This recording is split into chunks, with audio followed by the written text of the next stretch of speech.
Welcome to LMU Community TV News. I'm Allison Barnett. Thanks for joining us. Let's take a look at the stories we have for you today.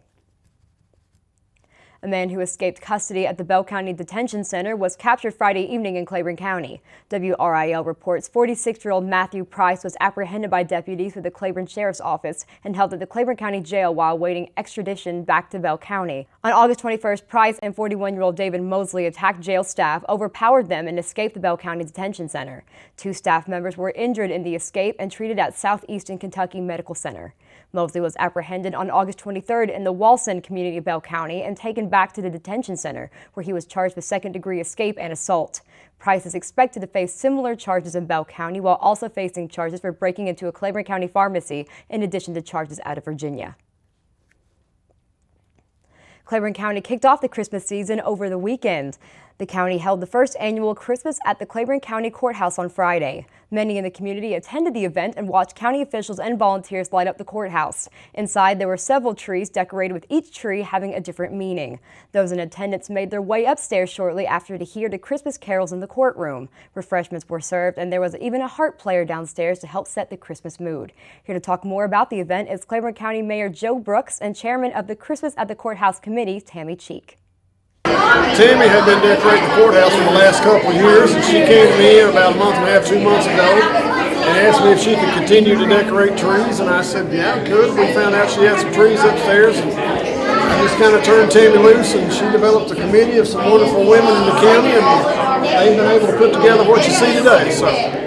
Well, we actually sat down first and collaborated about, we knew we had 8 spots for 8 trees, and then we came up with different themes and colors, and kind of went from there. We gave them all names first, like we have one called the Tree of Healing, the Tree of Life and Healing, and so from that we just tried to think of what that tree would look like in our mind, and of course we thought of the Garden of Eden, and just trying to make the tree beautiful and earthy and what God would have created.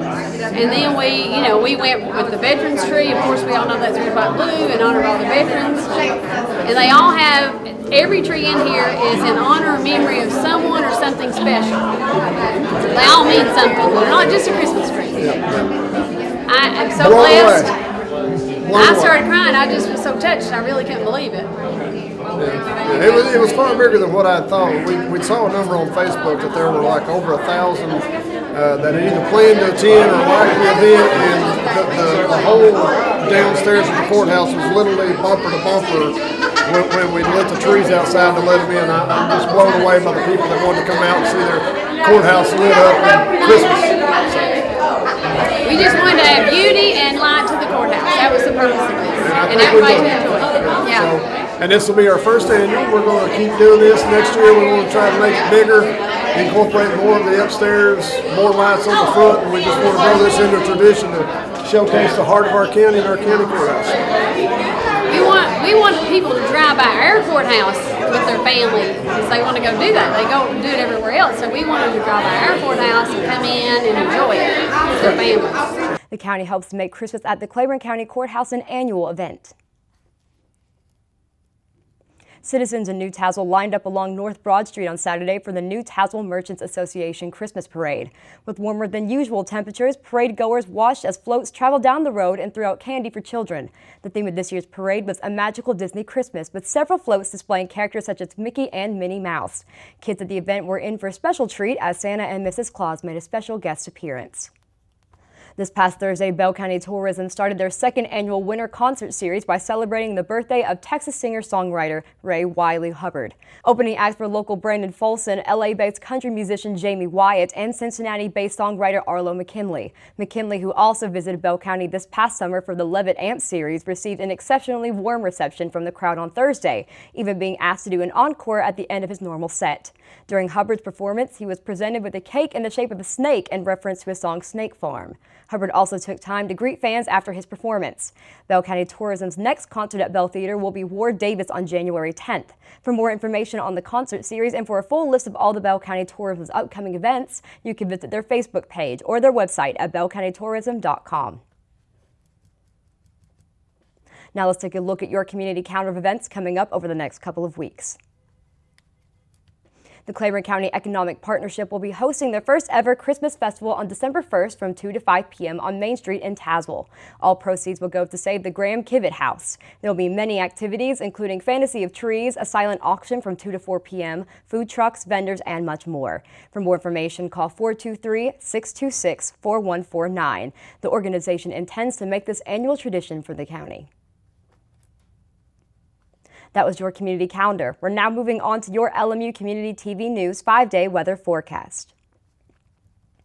To start your Tuesday morning off, it will be cloudy with a high of 36. As the day progresses, the temperature will rise to 39 degrees with clouds remaining.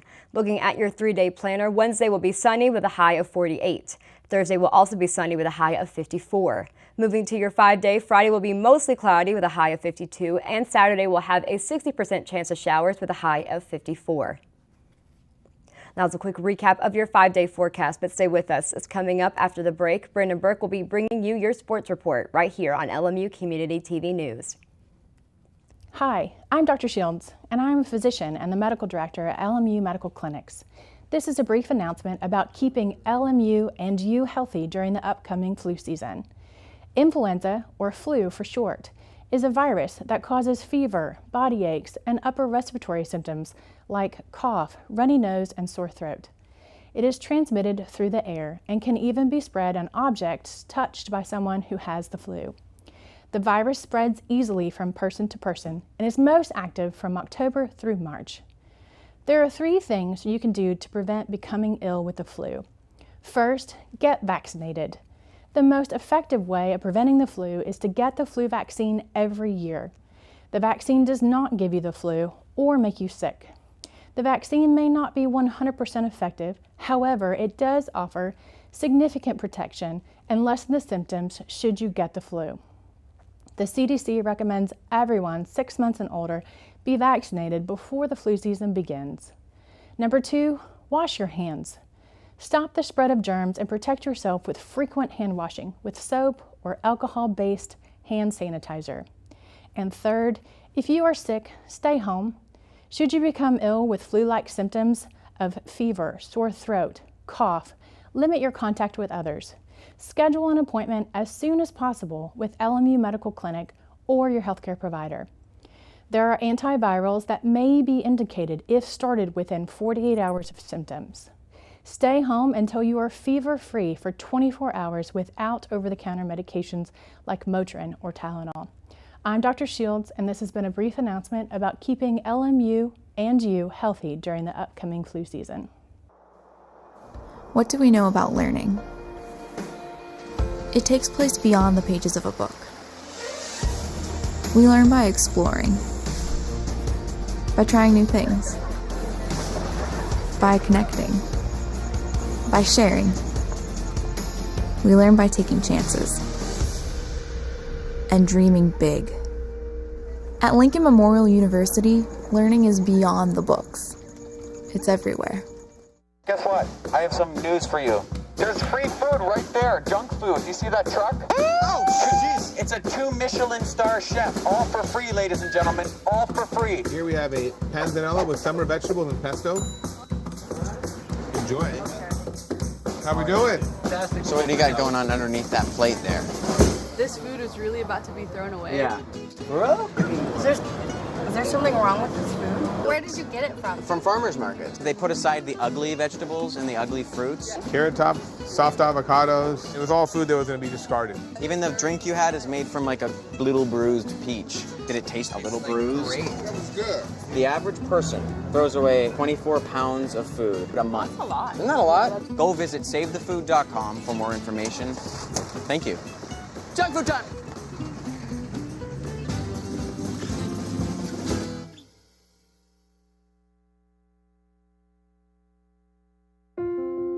I love taking care of my mom. It wasn't easy at first. She learned how to better communicate her needs. And you learned how to not ignore yours. I discovered how to make healthier meals. And I discovered how much I enjoyed them. Becoming a caregiver is a learning experience for everyone. Find articles, tips, and tools from experts and others who have been in your place. The Caregiving Resource Center at aarp.org/caregiving. Welcome back. The clock finally struck midnight on the Lincoln Memorial women's soccer team's Cinderella season, and in the most devastating of ways, falling to third nationally ranked Columbus State in the NCAA Tournament Southeast Regional Finals 3-2 in overtime on Friday evening. Advancing to the Sweet 16 for the first time since the 2004 season, thanks to an incredible performance the weekend prior, in which the Lady Railsplitters grabbed back-to-back penalty kick shootout wins over Lander and Carson Newman, Lincoln Memorial was just inches away from moving on to the Elite Eight after competing tooth and nail with the second-best scoring offense in the nation, letting the Cougars sneak a score in the 100th minute to suddenly end what's been the greatest season for the program in well over a decade. The action was fast-paced in the first 45 minutes, as expected, with two high-powered offenses present. Number 1 seed Columbus State striking first in the 27th minute. LMU wouldn't lay down in the slightest, however. Freshman midfielder/defender Daisy Drake locating Itzel Ballesteros for the 1-1 tie just 5 minutes after CSU found the back of the net, leading to the intermission.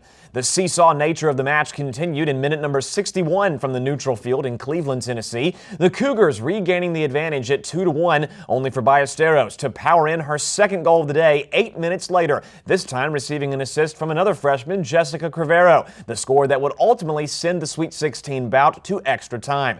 The Cougars assumed a 22-9 lead in total shots on Friday, including a 13-3 edge in shots on goal attempts, and despite another Herculean effort from junior goalie Anne-Marie O'Connell making 8 saves, just one short of her career best achieved against Lander 6 days earlier, Columbus State secured the game winner just seconds away from the match going to a double overtime period, ending Lincoln Memorial's phenomenal year at 14-5-2, their first loss in almost an entire month. Winning the South Atlantic Conference Tournament Championship for the first time since 2007 and making their deepest run in the Big Dance in 14 years, the Lady Railsplitters can hold their heads high on a remarkable 2018 in only the second season of head coach Sean Frazier's tenure, the Southeast Regional runner-ups following one of the most successful NCAA tournament runs that the school has ever seen. And it has not been an ideal start to the season for the LMU men's basketball squad in an early state of panic 3 games into the year, falling for the second consecutive time on Saturday in Memphis, dropping an 81-75 decision to Christian Brothers in a contest that for the majority was much more lopsided than the final score indicates.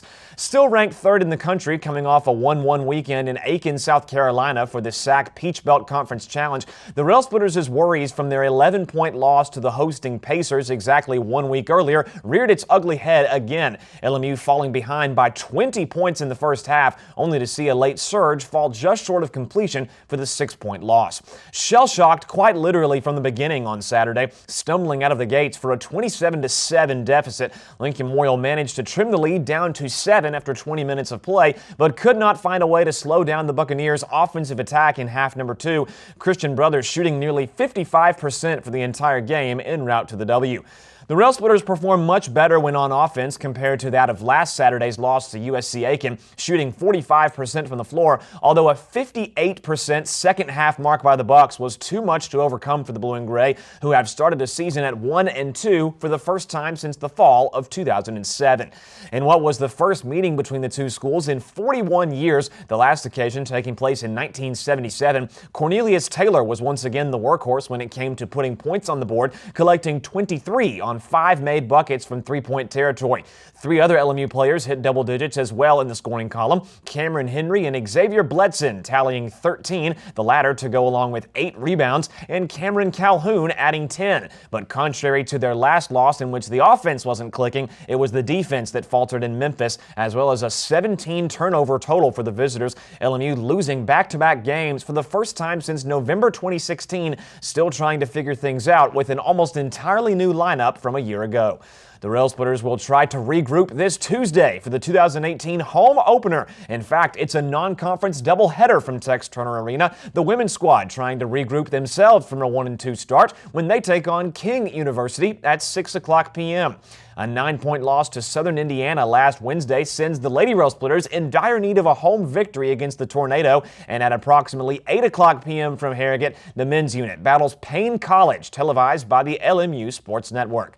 You can listen in to both matchups with play-by-play analysis on 91.3 FM WLMU, or you can visit www.lmurailsplitters.com for more information on Lincoln Memorial's slow start to the year with lots of room left for improvement. And last weekend, Saturday morning specifically, marked the beginning of further postseason play for the LMU men's cross-country team, participating in the NCAA Division II Southeast Regionals from Oakwood, Georgia, 2 weeks removed from a fourth-place run-through in the SAC Championships. Only the men's side competed in the regionals due to the Lady Rail Splitters just missing the cutoff in 8th at the conference title event. And in the biggest race of the fall, which ended the cross-country season entirely, Lincoln Memorial finished right in the middle of the field, placing 11th out of the 22 teams represented, ending another above-average season for the Blue and Gray. The 10K meet, held at the University of North Georgia, featured other schools from the SAC, Conference Carolinas, and the Peach Belt, and after landing a fourth-place spot for the 5th year in a row at the conference championship race in Spartanburg, the Rail Splitters posted similar numbers in Oakwood, grabbing 289 points to take 11th, slotted at 10th place in the previous Southeast Regional rankings. Senior Jorge Hernandez wrapped up a fantastic career for Lincoln Memorial on Saturday, landing all-region honors for the second time in his 4-year tenure by placing 25th out of 150 individual runners, hitting a time of 33 minutes and 14 seconds, the fastest time for the team as the Mount Pleasant, Texas native has grown accustomed to. Junior Jacob Gatewood crossed the finish line 21 seconds behind Hernandez to grab 31st place, and clocking in at 64th was Sam Lloyd Perks with a time of 34 minutes and 34 seconds. Add in a 77th place performance from Michael Jakovic and a 93rd place stand by Harrison Calhoun, and Lincoln Memorial enters the indoor track and field season 2 weeks from now in Roanoke, Virginia, having concluded another well-rounded Southeast Regional showing. Both the LMU women's and the men's track and field programs begin their season at the Bast Krager Invitational on the final day of November. And for more details on anything Lincoln Memorial athletics related as the fall sports are winding down, as always, you can check out LMURailsplitters.com. And the dust has settled on another round of the high school football playoffs around the tri-state area, and there now stands no one after the events of Friday night in the region. The Bell County Bobcats, the only team left in the region still fighting the Class 3A quarterfinals in the state of Kentucky, bested by Courthouse yet again on the road, losing to the Red Hounds 42-16. In 2018, the Bobcats had ran through every team that stood in their way, having won 11 games decisively, but it turns out that Courthouse was Bell County's kryptonite. The Red Hounds eliminating BC from the playoffs for the 4th season in a row, responsible for the Bobcats' only 2 losses of the year, CHS having also won their meeting in October 33-14. Bell County's misery against Courthouse saw no rest on Friday, the Bobcats now having lost 9 games in a row to their rivals, their last win over the Red Hounds coming back in 2013 by a 7-0 margin. After being knocked out of the postseason by the same school for the 4th consecutive time, Bell County's run to the final 8 in the state came to a screeching halt at Corbin's hands, leaving no other teams in the tri-state area left as the playoffs head closer to the finals. And it was another wild Saturday of NCAA football across the Southeastern Conference, despite it being cupcake week for most. And for the Kentucky Wildcats and the Tennessee Volunteers, who were both in front of their home crowds, the former achieved some much-needed momentum, while the latter may have lost all that was built up as we await the final week of the regular season up next. The Wildcats, spotted at number 20 in the AP rankings entering Saturday after back-to-back losses to Georgia and Tennessee, convincingly stopped the bleeding against Middle Tennessee State back in Lexington, although possibly a bit closer than they may have liked, defeating the Blue Raiders 34-23 for their 8th win of the season. A 17-0 first quarter start proved all that UK needed to keep MTSU at bay for the remainder of the afternoon. Running back Benny Snell Jr. carrying the load offensively with a 116-yard, 2-touchdown day, sending the seniors for Kentucky out on a high note as they prepare to face Louisville on the road next Saturday. On the opposite side of the border in Neyland Stadium, the Tennessee Volunteers may have still been hungover from the previous week's blowout over the Wildcats, surrendering a 50-17 loss to the Missouri Tigers in Knoxville. The Vols' upbeat play as of late ending emphatically, their senior day much gloomier than UK's. Giving up 20 second quarter points to Mizzou and being gashed by 484 total yards from the visitors visitors. The Volunteers head into a win-or-go-home scenario next Saturday against Vanderbilt in Nashville, currently slotted at 5-6, meaning a win gets them a bowl game and a loss ends the season prematurely. Kentucky will be heading to a bowl regardless of their outcome against Louisville. It's just a matter of which Wildcat team shows up as both UK and UT gear up for rivalry week to close the regular season.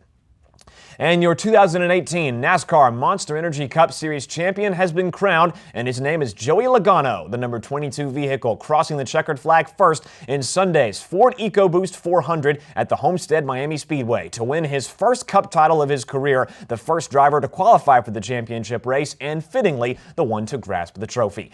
Coincidentally, the 4 competitors vying for the top prize finished as the top 4 in Sunday's race in the Sunshine State, Logano just outlasting Martin Truex Jr. for first place, what would have been the latter's second straight Cup title victory, having won in 2017. Kevin Harvick and Kyle Busch, who were neck and neck with each other all throughout the regular season, placed 3rd and 4th respectively at Miami, while Brad Keselowski landed in 5th in the final event of the year.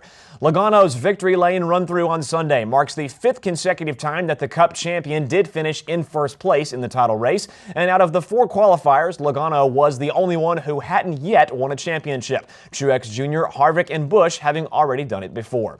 In Miami, it was Logano's time to grab the spotlight, the 2018 NASCAR Monster Energy Cup champ, and with only 3 months until the 2019 season begins, drivers will rest over the offseason before the first race of the new year at Daytona in February, and Joey Logano is the one above all the others as the Cup champion. And that is all for sports over another loaded weekend, and as we await our Thanksgiving break, everyone have a fun and safe holiday, and stay tuned for more LMU Community TV news right after this. So we were walking to school. I started thinking about lunch. Mom packed me turkey and cheese. She's I really smart. want cheese pizza. Sometimes her mind wanders. We should have a sleepover. I remember saying, Laura? I think I heard Mom say something. The sign says don't walk. Sometimes it's so overwhelming. I really hope she doesn't have another bad day at school today. When you can see learning and attention issues from their side, you can be on their side. Go to understood.org, a free online resource with support and tools to help your child thrive. Here we go. We're gonna go out there to race. Gonna get wet. All right, here we go. Go,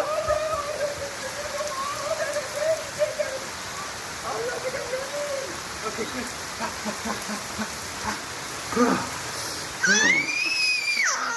Oh yeah, yes. So much fun. Mwah. We're getting so wet.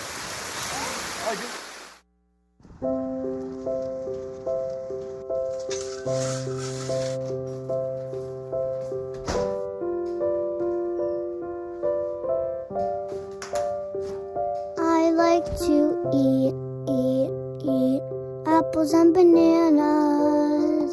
I want to eat apples and bananas.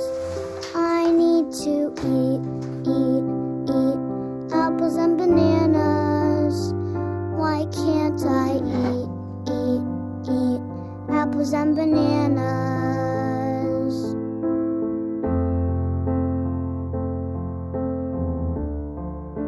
One in 5 children struggles with hunger in America. Support the Feeding America nationwide network of food banks to help provide meals to those in need. Join us at feedingamerica.org. Thanks for watching LMU Community TV News. I'm Allison Barnett, and have a great evening.